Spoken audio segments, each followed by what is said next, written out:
हाँ बेटा, कल जो हम लोगों ने एक टॉपिक उठाया था मेल का, और उसमें मेल क्यों लाया गया है क्रिमिनल प्रोसीजर में, क्या मकसद है उसका, इस पे चर्चा की गई थी। मेलेबल ऑफेंस यानी टू ए की सीआरपीसी की चर्चा की गई थी, और धारा 436 का भी चर्चा की गई, काफी डिटेल में चर्चा की। उसके बाद आज एक और महत्वपूर्ण सेक्शन के बारे में बात की जानी, वो है सेक्शन नंबर 437 सीआरपी। कल भी हमने आप लोगों को बताया था कि सेक्शन नंबर 436, 437 दोनों मजिस्ट्रेट के न्यायालय से रिलेटेड हैं। यानी इन धाराओं में जो बेल एप्लीकेशन पुटअप की जाती है वो मजिस्ट्रेट साहिबान के न्यायालयों में की जाती है। 436 में क्या था बेटा, अगर ऑफेंस मेलेबल है तो उसके अंतर्गत यह एप्लीकेशन दी जाती है कोर्ट में।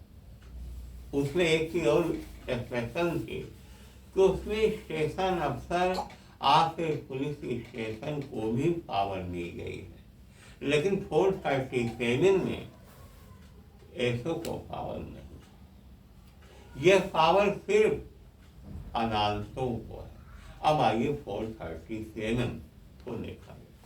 437 में रामत कितने क्लास हैं? तो 7 क्लास। तुम ध्यान देना है ना। तो 437 में 7 क्लास। 437 का मतलब एप्लीकेशन पड़ रही है मजिस्ट्रेट साहब की अदालत में, लेकिन जो ऑफेंस है वो नॉन बेलेबल है। इसी के साथ एक नियम और जान जाइए, अगर 4 धाराएं हैं और उसमें एक नॉन बेलेबल है तो पूरे ऑफेंस नॉन बेलेबल। और अगर 4 धाराएं हैं और उसमें एक कॉग्निजेबल है तो पूरे ऑफेंस कॉग्निजेबल। जैसे 323, 504, 506 और 452 आईपीसी का मामला है। अब इसमें 452 नॉन बेलेबल है तो सारे ऑफेंस नॉन बेलेबल हो गए। तो इसी तरह अगर 5 धाराएं लगी हैं, 323, 504, 506, 452, 307, तो इसमें एक धारा सेशन ट्राइबल हो गई। अब ये कोर्ट ऑफ सेशन नहीं जाएगा, ये tribal by court of session हो गया है, इसमें कोई दो राय नहीं है।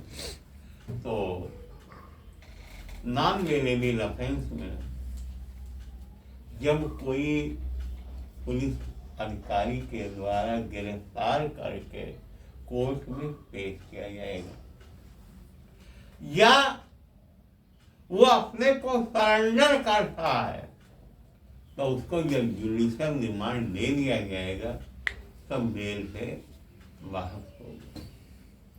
सवाल ये है नॉन बेलेबल ऑफेंस का क्या मतलब है? क्या जमानत नहीं दी जाएगी?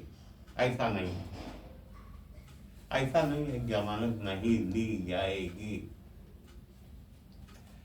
जमानत दी जा सकती है। 437 की बात करते हैं।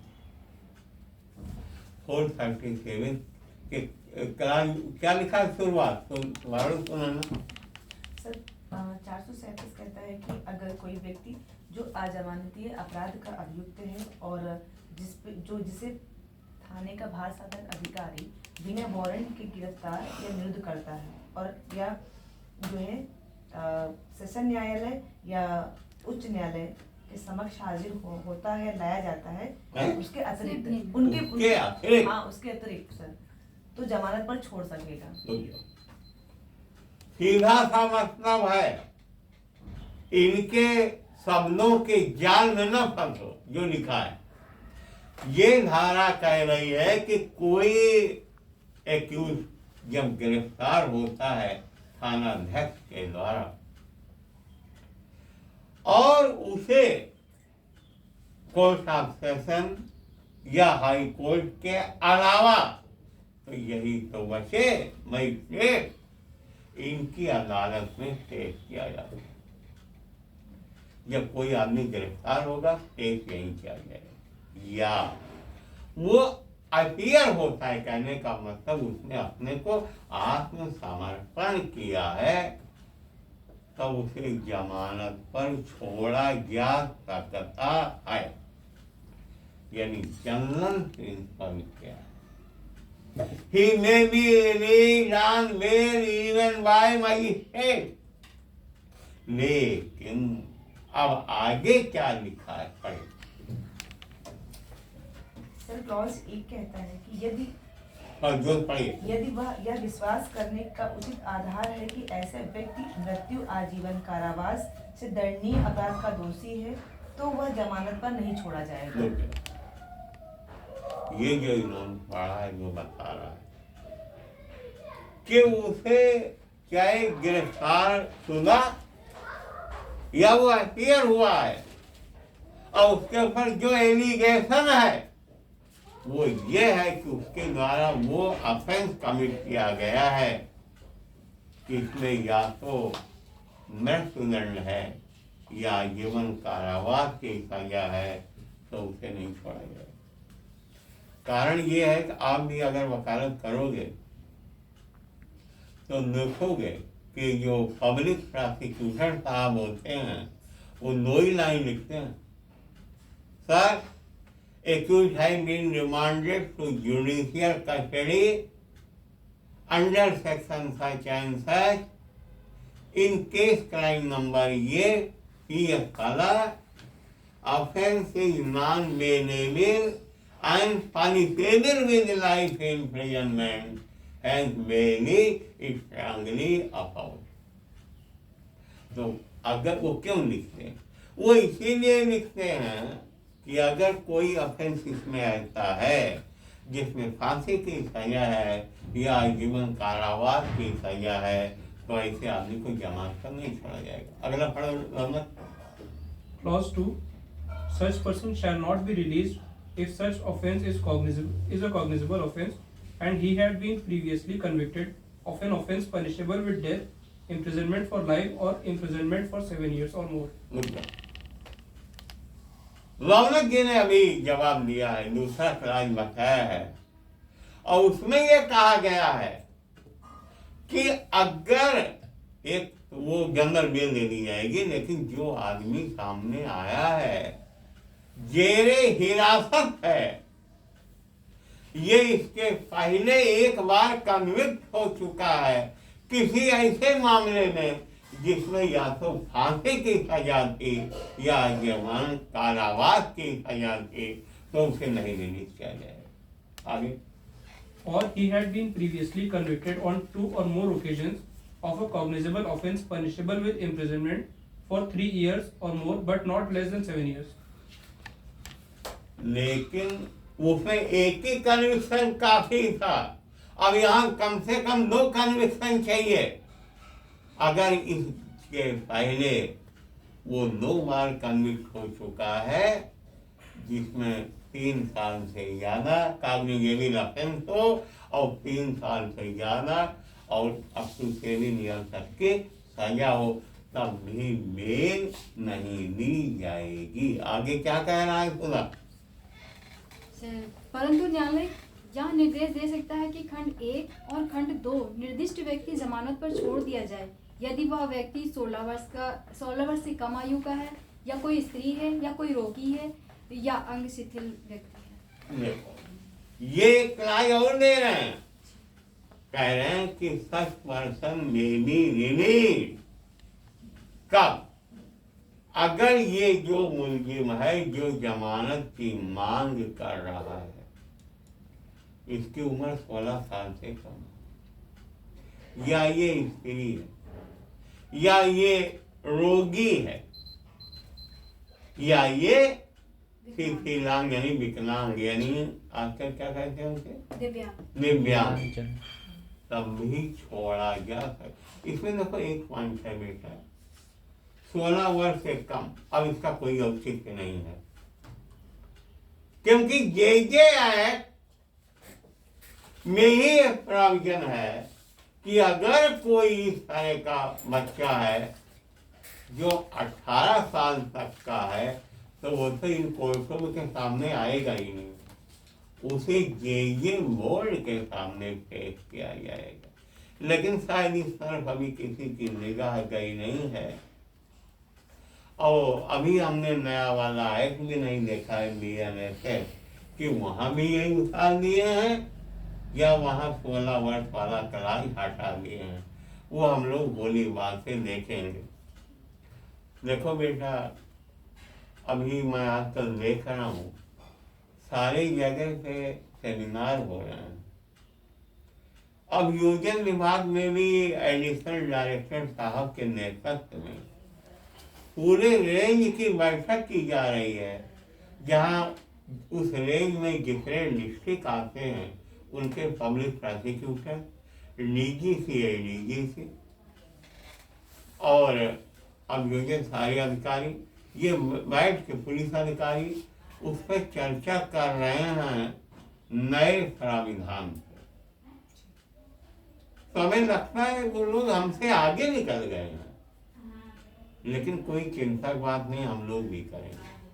होली के बाद ये कार्यक्रम यहाँ भी चलेगा, तो हम लोग भी नए कानून को अब पढ़ना जरूरी है, उन्हीं को पढ़ा जाएगा। ये बस यही एक हफ्ता है, वो इसके बाद जो होली के बाद जो हम लोग क्लासेज होगी उसमें हम लोग नए सेक्शन को मिला के चलेंगे।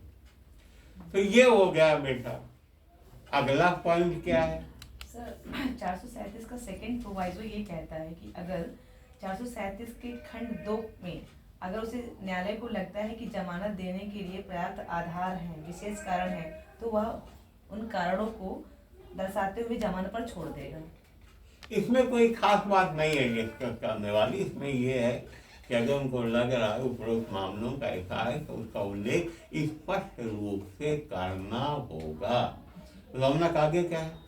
तो उसके आगे है कि अगर आइडेंटिफिकेशन के लिए विटनेस के द्वारा आइडेंटिफिकेशन की जरूरत है तो उस ग्राउंड पे भी डिनाई नहीं करेगा। देखो बेटा, आइडेंटिफिकेशन ऑफ एक्यूज्ड ये किस एक्ट के अंतर्गत की जाती है? Identification of the prisoner act के अंतर्गत होती है। वो रेलिवेंसी उसकी धारा 9 एविडेंस एक्ट में है, लेकिन ये होती है under the provisions identification of the prisoner act. तो हालांकि पहले भी नियम था ये, अब शिनाख्तें नहीं होती आमतौर पर, पहले खूब होती थी। तो उसमें बार बार यही बहस की जाती थी अभियोजन तरफ से कि साहब अभी इसकी शिनाख्त करानी है, ये आप छोड़ देंगे तो शिनाख्त कैसे होगी? लेकिन ये स्पष्ट रूप से मना कर रहा था कि इससे कोई ऐसा बाधा नहीं है कि जमानत पर न छोड़ा गया, लेकिन उसको एक अंडरटेकिंग देनी होगी कि वो अपनी जो आइडेंटिटी है उसे छिपा के रखेगा। यो भी आपको जानना चाहिए बच्चों कि जब किसी ऐसे मुलजिम को हवालात में बंद किया जाता है जिसकी शिनाख्त होनी है, तो उसे हिदायत दे दी जाती है कि अपने चेहरे को अगमछा हाथ से ढक के रखे और हवालात के दरवाजे को किसी पट्टे से या किसी चादर से ढक दिया जाता है। तो ये भी कोई मेल रोकने का उचित ग्राउंड नहीं है। तो मैं आगे सर 437 प्रोवाइजो 4 कहता है कि अगर कोई अभियुक्त मृत्यु, आजीवन कारावास या 7 वर्ष तक या उससे अधिक के कारावास से दंडनीय अपराध का अभियुक्त है तो पीपी को सुने बिना उसे जमानत पर नहीं छोड़ा जाएगा। स्पष्ट कर दिया गया है, पब्लिक प्रोसिक्यूटर को सुनना जरूरी। कल को आप मजिस्ट्रेट होंगे, न्यायाधीश होंगे, एक चीज याद रखिएगा मेरे, सुनना तो हर मामले में जरूरी है। ये उन्होंने रख कर यह बात अलग है कि मेलेबल ऑफेंस में भी आपको सुनना चाहिए और सुनना पड़ेगा। कारण ये है, पता नहीं क्या नई बात आ गई हो, अगर कोई प्रोग्रेस हो गई हो इन्वेस्टिगेशन में तब इस प्रकार सुनना तो आपको पड़ेगा और सुनना चाहिए। आगे सुना, आगे देखो क्या है। सेकंड यदि ऐसे अधिकारी या न्यायालय को यथास्थिति अन्वेषण या जांच विचारण के किसी प्रक्रम में यह प्रतीत होता है कि यह विश्वास करने के लिए उचित आधार नहीं है कि अभियुक्त ने अजमानती अपराध किया है, किंतु उसके दोषी होने के बारे में और जांच के लिए पर्याप्त आधार है, तो अभियुक्त धारा 446 का के बंधों के अधीन रहते हुए और ऐसी जांच लंबित रहने तक जमानत पर या ऐसे अधिकारी या न्यायालय के स्वविवेकानुसार इसमें इसके पश्चात उपबंधित प्रकार से अपने हाजिर होने के लिए प्रतिभूओं रहित बंधपत्र निष्पादित करने पर छोड़ दिया जाए। 446 होगा, 446 का इसमें क्या कह रहे हैं, स्टेशन अफसर ने किसी को अरेस्ट किया या वो आदमी अदालत में लाया गया, ऐसे अधिकारी या ऐसी अदालत को ये लग रहा है कि प्रथम दृष्टया कुछ स्पष्ट नहीं हो रहा है, हो सकता है कि वो दोषी मिले, तो इसके लिए विवेचना जरूरी है और इंक्वायरी जरूरी है। तो अगर ऐसा अधिकारी चाहे या ऐसा कोर्ट चाहे तो उसे 446A के अनुसार उसमें एक्चुअली होता क्या, पर्सनल बांड, सिर्फ पर्सनल बांड पे उसे छोड़ा जा सकता है। आपको समझना क्या, ऐसे अधिकारी यानी स्टेशन अफसर के पास कितनी मोहलत है, सिर्फ 24 घंटे की, क्योंकि 24 घंटे के अंदर तो उसको अदालत में पेश कर देना है, उसी के अंदर वो चाहे जो करे। जब कोर्ट में आता है तो कोर्ट अगर इस बात पे मुतमईन होती है कि लग नहीं रहा अभी कहीं से हो सकता बाद में निकल आवे, तब उसे टीवी से छोड़ा जा सकता है। आगे सुने सर 437 क्लॉज 3 कहता है कि जहां पर कोई व्यक्ति ऐसे कारावास से दंडनीय जो 7 वर्ष तक या उससे अधिक है या फिर अध्याय आईपीसी अध्याय 6, अध्याय 16 या 17 के अधीन किसी अपराध का या दुष्प्रेरण के षड्यंत्र करने के प्रयत्न का दोषी है तो उसे शर्तों के आधार पर ही छोड़ा जाएगा, अन्यथा नहीं। एक चीज बड़ी माकूल बात आपने कही, आपने ये कहा है कि अध्याय 6 अर्थात ऑफेंस अगेंस्ट द स्टेट, अध्याय 16 यानी ऑफेंस अगेंस्ट द बॉडी, अध्याय 17 ऑफेंस अगेंस्ट द प्रॉपर्टी, इसमें कोई तो क्या होगा, कंडीशन दिए जाएंगे, कंडीशंस में भी इम्पोज, शैल का शैल है, उसमें कोई कंडीशन इम्पोज की जाए। वो कंडीशंस क्या होती है बेटा? सर पहला है कि अगर बंधपत्र निष्पादित करने की शर्त है तो उसी के अनुसार हाजिर होगा। ठीक है सर दूसरा है कि अगर उस पर कोई अभियोग है तो उस अपराध जैसा कोई अन्य अपराध नहीं करेगा। सर थर्ड है कि वो पुलिस अधिकारी के समक्ष अगर कोई तथ्य प्रकट करेगा और साक्ष्यों को मिटा देगा, मतलब बर्बाद नहीं करेगा, एविडेंसेस। कई चीजें हैं। पहला ये है, he will not repeat the offense. दूसरा है, whenever he is called by police officer for any inquiry, he will go there. तीसरा, वो किसी गवाह को धमकाएगा नहीं, किसी को इंड्यूस नहीं करेगा कि जिससे प्रोसिक्यूशन के एविडेंस खराब हो, और अन्य कोई अगर कंडीशन इम्पोज करना चाहे तो उसे इम्पोज कर सकते। आगे क्या है? तो सबसेक्शन 4 में है कि an officer releasing the person under on bail under subsection 1 and 2 shall record his reasons in writing. Any अफसर है या कोर्ट भी है? Any officer or a court. मेमना बेटा, जब हम कहते हैं कोई अधिकारी या कोर्ट, तो इसका क्या मतलब? सर मजिस्ट्रेट या तो कोर्ट हो गया। अधिकारी जब हम कहते हैं क्या मतलब हो? पुलिस अधिकारी। अरे ऐसो, जब ये बात आती है कोई अधिकारी या कोर्ट, तो कोर्ट का मतलब न्यायालय है और अफसर का मतलब अध्यक्ष महोदय। वो अगर छोड़ते हैं तो उसकी कंडीशन लिखी। अगला क्या है? 5.5 यदि कोई न्यायालय जिसने किसी व्यक्ति को उपधारा 1 या उपधारा 2 के अधीन जमानत पर छोड़ा है ऐसा करना आवश्यक समझता है तो ऐसे व्यक्ति को गिरफ्तार करने का निर्देश दे सकता है और उसे अभिरक्षा के लिए सुपुर्द कर सकता है। ये बहुत इम्पॉर्टेंट चीज है सेक्शन 437 में, और ये अप्लाई करती है 439 में भी, याद रखना।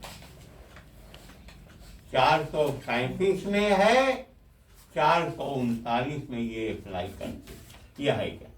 एक बार किसी मुलजिम को जमानत पर छोड़ दिया गया, बाद में उसी कोर्ट के संज्ञान में आता है या लाया जाता है कि जिस आधार पे आपने ये जमानत दी है वो आधार फर्जी है, वो आधार झूठा है, तब अगर वो चाहे तो उसका बेल को कैंसिल करके दोबारा वारंट ऑफ अरेस्ट जारी कर सकता है। 437 सब क्लास 5 एक ऐसी धारा है, ऐसा प्रोविजन है लीगल, जहां जो अदालत बेल देती है वही अदालत उस बेल को कैंसिल कर सकती है। अन्य मामलों में उसको ऊपर की अदालत ही कैंसिल कर सकती है। ये था सेक्शन नंबर 437 सब क्लास 5। 6 में क्या है सुना? सब क्लास 6 में यदि मजिस्ट्रेट द्वारा विचारणीय किसी मामले में ऐसे व्यक्ति का विचारण जो किसी अजमानती अपराध का अभियुक्त है उस मामले में साक्ष्य देने के लिए नियत प्रथम तारीख से 60 दिन की अवधि के अंदर पूरा नहीं हो जाता है तो यदि ऐसा व्यक्ति उक्त संपूर्ण अवधि के दौरान अभिरक्षा में रहा है तो जब तक ऐसे कारणों से जो लेखबद्ध किए जाएंगे मजिस्ट्रेट अन्यथा निर्देश न दे वह मजिस्ट्रेट की समाधानप्रद जमानत पर छोड़ दिया जाएगा। फाइल है जी। ये एक ऐसी प्रोविजन है जिस पर कई बार विवाद होता है। मुलजिम कारागार में है, ये जो तारीख की काउंटिंग होगी वो आफ्टर फ्रेमिंग चार्ज जो पहली डेट फिक्स होगी फॉर प्रोसिक्यूशन एविडेंस उस दिन से माना जाएगा। प्रोविजन तो है लेकिन छूटता कभी नहीं कोई। उसका कारण क्या है? गवाह बुलाना कोर्ट का काम है, ये प्रोसिक्यूटर का काम नहीं है। और गवाह कोर्ट में हाजिर हो जाए तो उनको एग्जामिन कराना ये प्रोसिक्यूटर का काम है। तो साक्षी आ नहीं पाते, मुकदमा छूटता नहीं, लेकिन नॉलेज के लिए, लिखने के लिए उप धारा 6 धारा 437 जो कह रही है वो यही है कि अगर एक बार मुलजिम लगातार जेल में है, चार्ज फ्रेम हो गया, इसके बाद पहली गवाही की जो तारीख होगी उसे 2 महीना और बीत गया, आपका कंप्लीट नहीं हुआ ट्रायल, तो फिर जमात की छोड़। अगला 7 पॉइंट 7, यदि अजमानती अपराध के अभियुक्त व्यक्ति के विचारण के समाप्त हो जाने के पश्चात और निर्णय दिए जाने के पूर्व किसी समय न्यायालय की यह राय है कि या विश्वास करने के उचित आधार है कि अभियुक्त किसी ऐसे अपराध का दोषी नहीं है और अभियुक्त अभिरक्षा में है, तो वह अभियुक्त को निर्णय सुनने के लिए अपने हाजिर होने के लिए प्रतिभूति रहित बंधपत्र उसके द्वारा निष्पादित किए जाने पर छोड़ देगा। ये देखिए अंतिम प्रावधान है 437 का। इसमें ये है सारा मामला हो गया, अभिजन की गवाहियां हो गई, 313 बन गया, लेकिन मजिस्ट्रेट साहब इस मत के हैं इसमें सजा या नहीं होगी। वो चाहें तो मुलजिम को पर्सनल बांड भी छोड़ सकते हैं और फिर क्लास लगा सकते हैं कि जजमेंट के दिन आप हाजिर होंगे और उन्हें छोड़ सकते हैं। कुल मिला के ये मेन सेक्शन था 437 CRPC का, और इसको विस्तार से पढ़ा जाना नितांत आवश्यक था। अब इसको आप देख लें, इसके बाद एक अभी लेक्चर और लगेगा जो मेल के और प्राविजन हैं उनके बारे में। बहुत बहुत धन्यवाद, आप लोगों ने बड़े धैर्यपूर्वक सुना।